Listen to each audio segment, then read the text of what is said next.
एक व्यक्ति था। उसके गुरु एक सन्यासी थे। वह व्यक्ति दुनियादारी से ऊब सा गया था।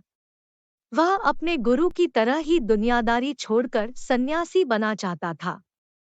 उसने अपने परिवार को यह बात बताई तो सभी ने मना कर दी, यह कहते हुए कि हम सब आपसे बहुत प्यार करते हैं। फिर उसने अपने गुरु को यह बात बताई, परंतु साथ ही कहा कि उनका घर परिवार, बच्चे और पत्नी उसे संन्यास लेने नहीं दे रहे हैं, क्योंकि वह मुझसे बेहद प्यार करते हैं। गुरु ने कहा, यह किसी सूरत में प्यार नहीं है। गुरु ने उसे बहुत समझाया पर वह व्यक्ति नहीं मान रहा था। फिर गुरु ने कहा, अच्छा ठीक है। गुरु जी उस व्यक्ति को मठ में ले गए। इसके बाद गुरु ने उसे योग विद्या सिखाई, जिससे वह अपनी सांसें रोककर मुर्दे जैसी अवस्था में घंटों तक रह सकता था। यह सब सिखाने के बाद गुरु ने उसे एक योजना बताई और उसे घर भेज दिया।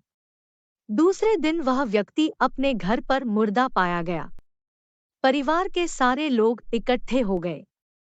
सभी रो रहे थे, विलाप कर रहे थे। वही उसकी पत्नी सबसे ज्यादा दुखी हो रही थी। पूरे घर में कोहराम मच गया था। सभी की आंखें नम थी। वह व्यक्ति मुर्दा अवस्था में था, मगर योग अभ्यास से आसपास के माहौल को महसूस कर सकता था और सुन सकता था। उसे बड़ा सुकून मिला कि उसका परिवार उसे कितना प्यार करते हैं।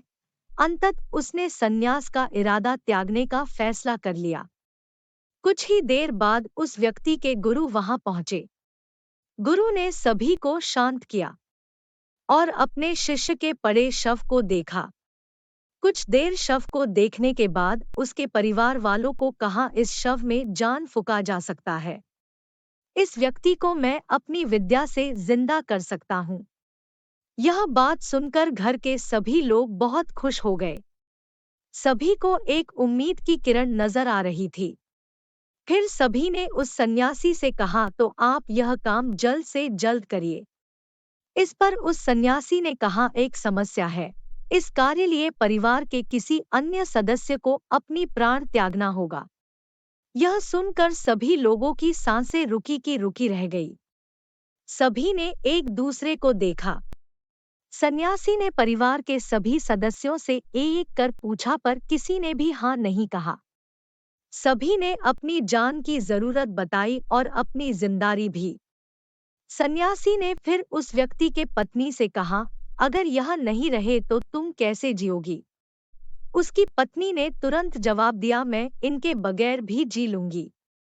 गुरु ने उस व्यक्ति के बच्चों से भी यही सवाल किया। उनका भी जवाब न ही थी। फिर यही सवाल उस व्यक्ति के माता पिता से किया। उनका भी जवाब एक ही था।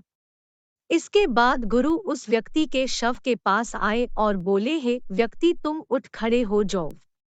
वह व्यक्ति उठकर बैठ गया। फिर उसके गुरु वहां से जाने लगे। उसने अपने गुरु को रोका और गुरु से कहा, मैं भी आपके साथ चलता हूँ। अब उस व्यक्ति को समझ में आ गया था कि उसकी जरूरत उसके घर में कितना है। अब वह एक पल भी अपने घर में रहना नहीं चाहता था। इस कहानी से हमें यह सीख मिलती है कि आपके होने न होने से किसी पर ज्यादा कुछ असर नहीं पड़ता है। और दोस्तों, अगर आपको हमारी कहानी अच्छी लगी तो चैनल को सब्सक्राइब जरूर करना। धन्यवाद।